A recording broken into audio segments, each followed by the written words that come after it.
ठीक है मोदी साहब। अच्छा, अब मैं आपसे चाहूँगा कि कुछ एच इकबाल के बारे में बताएं। देखिए, अभी ये वो लोग हैं कि जिन्होंने बहुत अपना समझ लो जिंदगी दे दी लिखने लिखाने में, और एच इकबाल का तो इतना बड़ा नाम है कि जिसकी इंतहानी छलावा, फिर प्रमोद इनका खुद का, इमरान सीरीज के बाद अगर कोई, इमरान और कर्नल फरीदी के बाद अगर कोई करेक्टर जासूसी दुनिया में अगर मशहूर हुआ तो प्रमोद था।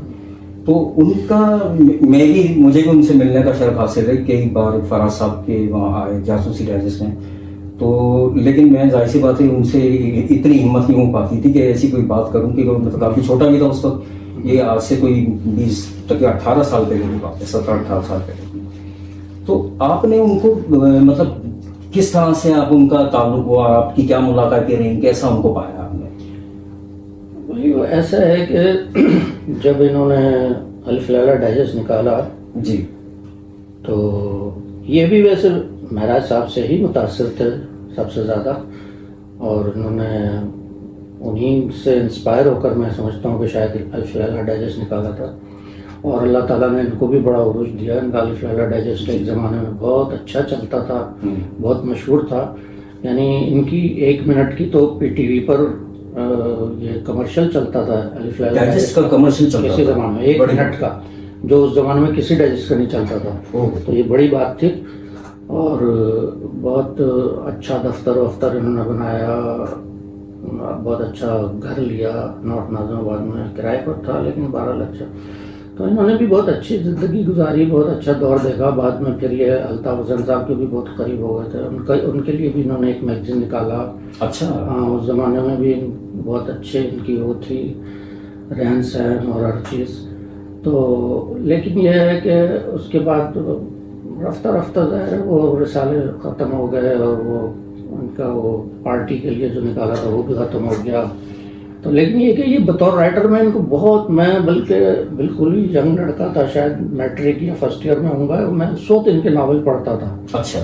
जो और इनके पीछे इनकी तस्वीर छपी होती थी, बहुत अच्छी, बड़ी मशहूर तस्वीर, बड़े मशहूर घुंघरे वाले बालों। बिल्कुल बिल्कुल बिल्कुल। और हम बड़े शौक से पढ़ते थे इनके। पहले तो इन्होंने हमीद फरीदी पे भी लिखा, फिर इन्होंने खुद ही ये अपना को इब्न सफ़ी का शागिर्द भी कहते थे। अच्छा। ये वाहिद शागिर्द थे अच्छा। जिनके बारे में सुना है कि इब्न सफ़ी साहब खुद भी कहते थे कि हाँ। अच्छा। हाँ, बड़ी बात है। तो ये फिर इन्होंने हमीद फरीदी पे छोड़ दिया था, प्रमोद के नाम से अपना कैरेक्टर है। इन्होंने कहा कि मैं अपना भी कोई, बिल्कुल, और वो भी बड़ा मशहूर हुआ, वो भी बहुत पॉपुलर था। बिल्कुल बिल्कुल। तो हम खुद भी इनका बहुत नावल पढ़ते थे उस जमाने में। तो बाद में फिर डाइजेस्टों का दौरा है, फिर हमने इनके अलिफ लैला के लिए लिखा भी है। अच्छा। काफ़ी। अच्छा मोदी साहब, आपने मुझे अभी कुछ दिन पहले बताया था कि आपकी लाइब्रेरी भी थी जहाँ एक दफा ये खुद भी आ गए थे। तो वो आपका जो एक खुशी का आलम हुआ। हाँ, ये पब्लिशिंग इन्होंने शुरू की थी। इनकी नावल खुद ही छापते थे मेरा ख्याल है, ये शायद, या कोई और छापता था मुझे मालूम नहीं, या तो वो शायद शाफे साहब एक थे जो जासूसी डाइजेस्ट के एडिटर रहे हैं कुछ ऐसा, शायद वो छापते थे गालिबन। तो ये पब्लिशिंग के लिए फिर ये पूरे मुल्क में इनके हर लाइब्रेरी पर ज़ाहिर इनका नावल जाता था। तो हमारे पास बेशुमार किताबें जमा हो गई थी। तो मेरे वालिद की एक दुकान भी खाली पड़ी हुई थी बाज़ार में। तो हमें शौक चढ़ा, हमने कहा इतनी किताबें इनको रखें कहाँ। हालांकि बहुत बड़ा मकान था हमारा वहाँ शिकारपुर में, हवेली टाइप। लेकिन ये कि वो घर में तो रखने का वो नहीं पड़ता था इतना, कि वो कबाड़ वहाँ बिखरा रहता था हर तरफ। तो वो हमने फिर उनको यकजा किया और वहाँ उस दुकान में जाके शौकिया तौर पे एक लाइब्रेरी की सूरत दी थी। हाँ, शाम में वहाँ बैठते, वहाँ वो एक तरह का मिल बैठने का ठिकाना भी हाँ, जैसे आजकल जमाली भाई का, इब्राहिम जमाली भाई का बना हुआ है, बिल्कुल ऐसे। वो सहाफ़ी वाफ़ी भी बहुत आ जाते। हम उस वक्त सहाफ़त भी कर रहे थे, चूँकि मशरिक़ का भी मैं रिपोर्टर था और PTI का भी था। तो वो सारे सहाफ़ी भी आ जाते थे। वो छोटा सा एक प्रेस क्लब बन गया था। तो वहाँ एक दफ़ा ये जब अपनी इनकी कोई नई किताब, ख़ास कोई किताब आती थी, तो बाकायदा ये कैंपेन पर निकलते थे। कराची के पब्लिशर, और पूरा सफ़र करते थे कराची से पेशावर तक का, हर स्टेशन पर उतरना, हर स्टॉल पे, और अपनी किताबों की सेल्स वगैरह खुद देखते थे कि कहाँ क्या हो रहा है, क्या सेल हो रही है, और मशवरे लेते थे बुक सेलर्स से, लाइब्रेरी वालों से। तो ऐसे ही एक विज़िट पे ये एक दफ़ा मेरा ख्याल है ये भी आए थे एच इकबाल साहब, इनका कोई दोस्त भी था साथ। तो ये फिर शिकारपुर के स्टेशन पर भी आए, वहाँ की एजेंसी को भी देखा, वहाँ भी इनके नावल आते थे बड़ी तादाद में। तो ये इस तरह कोई इनको वहाँ हमारी लाइब्रेरी पर भी ले आया था। अच्छा। ये तो भूल गए होंगे अब इस बात को, लेकिन मुझे याद है। अच्छा। तो ये हम जनाब इतने खुश हुए, हम वो इन्होंने पूछा कि आप हमारे नावल भी मंगाते हैं? हाँ जनाब 5 कॉपी मंगाते हैं, बड़े फख्र से हमने। तो ये उससे पहले की बहुत बातें हैं जब हमने इनके लिए ना अलिफ लैला निकला था, ना लिखना, ये तो बहुत पहले शुरू की, जब ये सिर्फ बतौर राइटर ही थे। अच्छा। तो हमने इनको बड़े फख्र से जो बताया, तो जब इन्होंने फिर देखा वेखा ये वो मशवरे बड़े हमें हम बड़ा फख्र महसूस किया कि हमसे मशवरे ले रहे हैं। तो ये इनसे मुलाकात रही। फिर बाद में फिर यहाँ जब मैं कराची आ गया था तो फिर मुलाकातें होने लगी थी, फिर लिखने लगे। फिर तो खैर ये खुद दूसरे रसालों के लिए लिखने लगे। हाँ, जासूसी से पहले फिर उन्होंने लिखा वो जो मुस्तकबिल शनास लिखा था, और फिर छलावा तो मेरे ख्याल में इनके अलिफ लैला में चला था। हाँ, इनके अपने अलिफ लैला में, और मेरे ख्याल में इनका कौन सा था, हमजाद था या जाल, इनकी कोई एक था क्या हाँ, किस्सा नॉवल चला था इनका एक। हाँ, सबसे ज्यादा छलावा ही सबिया खानम के नाम से, जो सबिया बानो के नाम से, सबिया बानो के नाम, वो बहुत पॉपुलर हुआ। हाँ, छलावा वो अभी पूरी एक ही इतनी बड़ी जल्द में इतना बड़ा नॉवल तो मेरे ख्याल में डाइजेस्टों का जो किश्तवार कोई एक ही जल्द में इतना बड़ा मोटा नहीं आया, इतना जख्मी नहीं। वो अब बाद में जो किस्तें पॉपुलर हुई हैं वो तो एक जल्द में आ ही नहीं सकती थी ना। हाँ, ये लेकिन जिस जमाने में इन्होंने लिखा उस जमाने में इतना लंबा अरसा चलाने का रिवाज नहीं था पहले। तो वो तो चंद साल की वो इसलिए एक जल्द में आ गई। लेकिन अब देवता वगैरह या मौत के सौदागर, शिकारी, ये तो एक जल्द में आ ही नहीं सकते। नहीं। और अगर ये हार्ड बाउंड छापी जाती तो इनके पता नहीं कितने वॉल्यूम बनते हैं, फिर तो कोई अफोर्ड ही नहीं कर सकता था इनको खरीदना।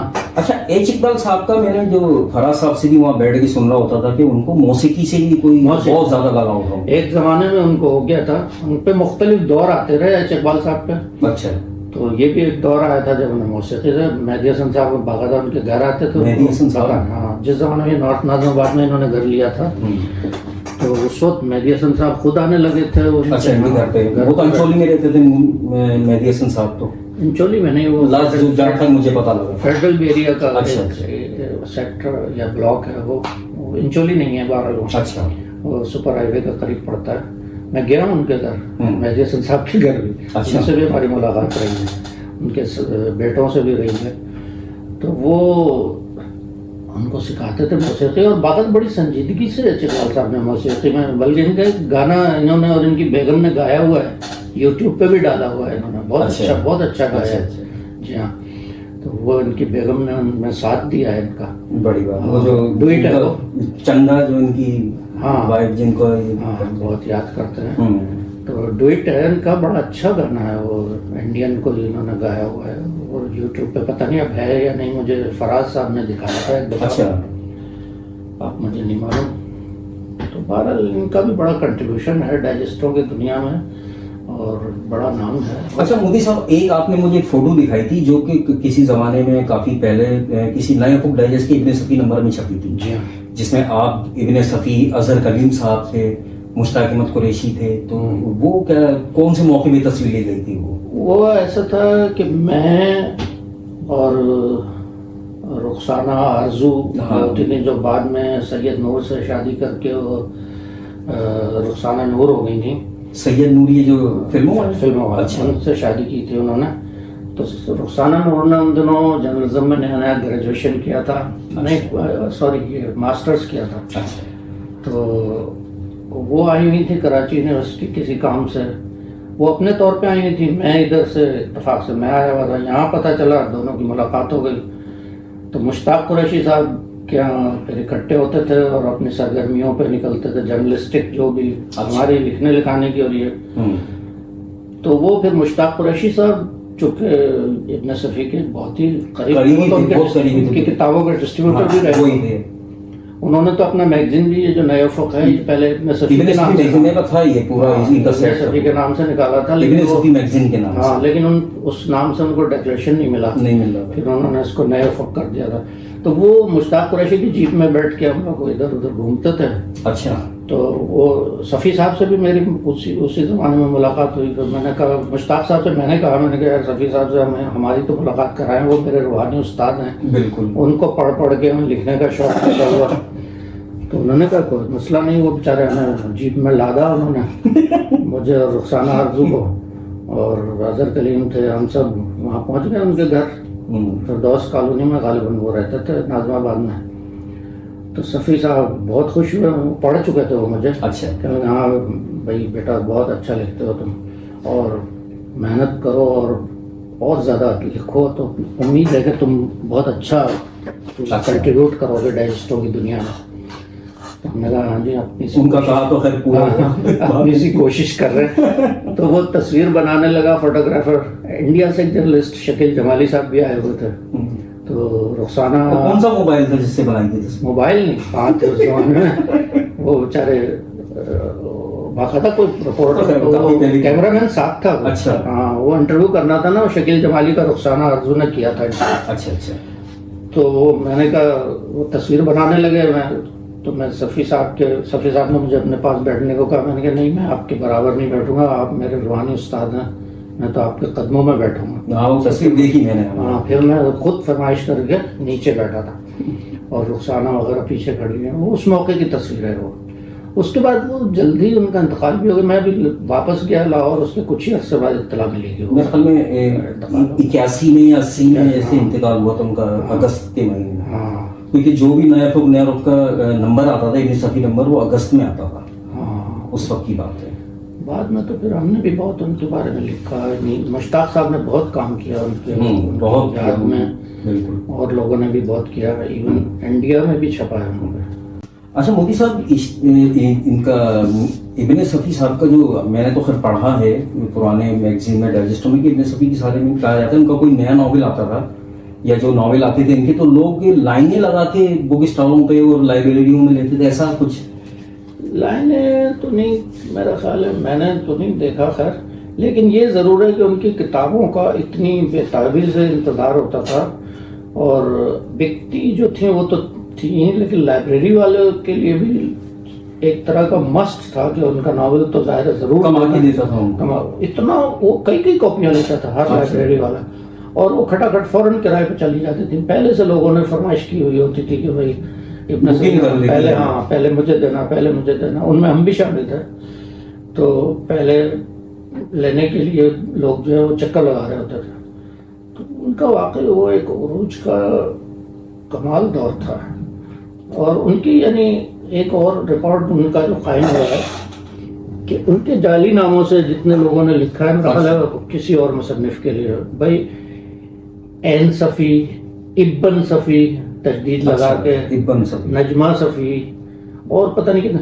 वो खुद इतने तंग आ गए थे शुरू में, तो उन्होंने मुकदमे भी किए एक दो पे।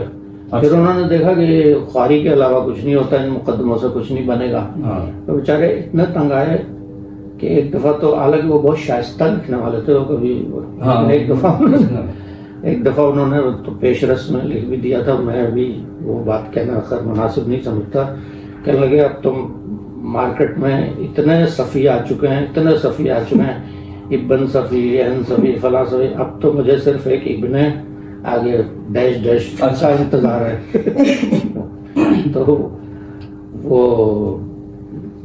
इसी से उनका कोई तबीयत भी खराब हो गई थी कुछ इस तरह से, जिसको 1.5 साल के लिए उन्होंने लिखना बंद कर दिया। उनका नर्वस ब्रेकडाउन हो गया। हाँ। 1.5 साल नहीं, 3 साल। अच्छा। कमाल ये है कि उन्होंने फिर जहाँ से छोड़ा था वहीं से शुरू किया। 1.5 मतवाले से सुना कि वो फिर उन्होंने वहाँ से स्टार्ट इतने तवील गैप के बाद उन्होंने लिखना, और वही फिर उनका अंदाजा रहा, कोई उनमें तब्दीली नहीं, और वहीं से उन्होंने फिर शुरू कर दिया सिलसिला, और उसी तरह फिर दोबारा पॉपुलर थे वो नर्वस ब्रेकडाउन हुआ था उनका, बाकायदा मरीज हो गए थे वो। अच्छा, इन्होंने जो इब्न सफ़ी साहब ने इसमें जो, इसके अलावा भी इमरान सीरीज और फरीदी का जासूसी दुनिया, इनके अलावा भी और भी कुछ चीज़ें अलग से भी लिखी, जो शिकराल शायद इनका ही वो कुछ एक वो भी वहीं पर है। वो उसमें भी किरदार वही है। शिकराल तो जगह है ना, शिकराल। अच्छा। तो वो उस लोकेल में इन्होंने सफ़ी साहब को हमीद फरीदी को भी डाला है, अच्छा। इमरान को भी डाला है। अच्छा। बड़े बड़े तजर्बे किए उन्होंने, बहुत कमाल तजर्बे किए। कुछ एक आध नावल में उन्होंने बल्कि लोगों की शायद फरमाइश पर हमीद फरीदी और इमरान को यकजा भी किया। जमीन के बादल, जमीन के बादल नावल है वो, एक ही नावल है, एक ही है, हाँ, जिसमें इसको दोनों को यकजा किया था मुश्तरका कारनामे से। हाँ, लेकिन मेरा ख्याल है वो तजर्बा शायद ज्यादा पसंद नहीं किया गया, फिर उन्होंने आइंदा नहीं किया मेरा ख्याल। हाँ, एक इसके अलावा दोबारा नहीं हुआ। तो भाई वो तो बहुत ही कमाल। और वैसे भी फिर वो शायर भी थे। हाँ, शायरी भी की उन्होंने। इस वो राह तलब में कौन किसी का, अपने भी बेगाने हैं, चांद से मुकड़े रश्क गजाला, सब जाने पहचाने हैं। हाँ, ये उनकी एक तो उनका तो बड़ा मशहूर है कि जो कह गए वही हमारा ठहरा, हमारा ऐसे कुछ ना, जो कह गए वही हमारा ठहरा है, कि फने इसरार इस तरह करके उनका कुछ है। याद नहीं, ये तो उसने भी गाया है ना, अपने मशहूर सिंगर थे। अच्छा, मेमन क्या नाम था यार उनका,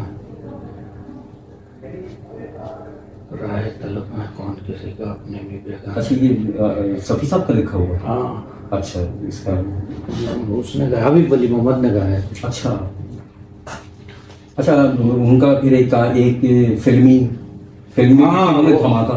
हाँ, लेकिन फिल्म मैंने उनसे कामयाब कहा, नहीं है। ये मैंने खुद शुरू में उनसे कह दिया था, मैंने कहा आपके कैरेक्टर्स जो है ना वो फिल्माए नहीं जा सकते, उसके लिए कोई एक्टर ही नहीं है। इसीलिए उन्होंने, और ये बात औरों ने भी कही थी उनसे, तो उन्होंने इसीलिए हमीद फरीदी पर बनाने की इजाजत नहीं दी थी। अच्छा। उन्होंने ये किरदार एक फालतू का, एक तरह से समझ लीजिए कि उनका एक्स्ट्रा एक उन्होंने बनाया हुआ था, तो जेमसन उसकी इजाजत दे दी थी कि चले इस पे बना लें। तो वो हमारे यहाँ उनकी नॉवलों की, जैसे रशीदा अनवर और हाँ, को जैक्सन, किसी तो मौलाना हिप्पी के पीछे पड़ गए थे। हिप्पी उन्होंने करवाई थी ये काम, हैं? उन्होंने ये फिल्म के डायरेक्टर हाँ। वही थे ना, मौलाना हिप्पी, वो खुद एक नवामुस हाँ, इस फील्ड में। शायद फाइनेंसर वही थे। हाँ, जावेद शेख हीरो। जावेद शेख और शबनम। हाँ, वो फ्लॉप हो गई थी, हाँ। लेकिन वो होनी ही थी फ्लॉप, जाहिर है। वो जिस तरह के उनकी नॉवेल और तहरीर थी ना, उसको कोई पिक्चराइज नहीं कर सकता ना, हमारे यहाँ ऐसे एक्टर है। अच्छा, उसके बाद ये फिर जब डाइजेस्टों का दौर आया तो सफ़ी साहब उसके बाद बहुत ज़्यादा, मतलब उनका अरसा नहीं गुजरा था, इंतकाल हो गया था डाइजेस्टों के आने का, खासतौर पे नया रुख जब इब्न सफ़ी मैगजीन वगैरह निकला था, तो उसके बाद फिर हाँ, ज़्यादा अरसा नहीं देखा, सेहत खराब थी उनकी। अच्छा। बीमार रहने लग गए थे ना, वो नावल भी मुश्किल से लिख पाते थे। लेकिन फिर भी उनका इंतकाल जो फिर भी अनएक्सपेक्टेड सा लगता है, अचानक। हालांकि उन दिनों उनकी थी वाकई सेहत बहुत ख़राब थी। अच्छा। तो जब हम मिले हैं, जब भी वो अच्छे नहीं थे सेहत उनकी, लेकिन बेचारे हिम्मत से और उससे करते वो हमारा एक सामने और आ गया है वो। हाँ, ये भी दिलचस्पी ले रहा है। तो ये है। चलिए मोदी साहब, फिर इंशाल्लाह आपसे मजीद भी बातें होती रहेंगी। जो कोई हम मजीद राइटर्स पे जो आपकी याददाश्तें हैं, हाँ, उनको भी हम कोशिश करेंगे कि महफूज करते चले जाएं आज से ऐसा करके। बहुत शुक्रिया मोदी साहब। पता नहीं ये किसी काम आएंगी भी या नहीं। नहीं, इंशाल्लाह आपके लिए ना, हमारे लिए, लेकिन लोगों तक तो बातें और पहुंचेंगी, काम आएंगी। थैंक यू, अल्लाह हाफिज़। अल्लाह हाफिज़।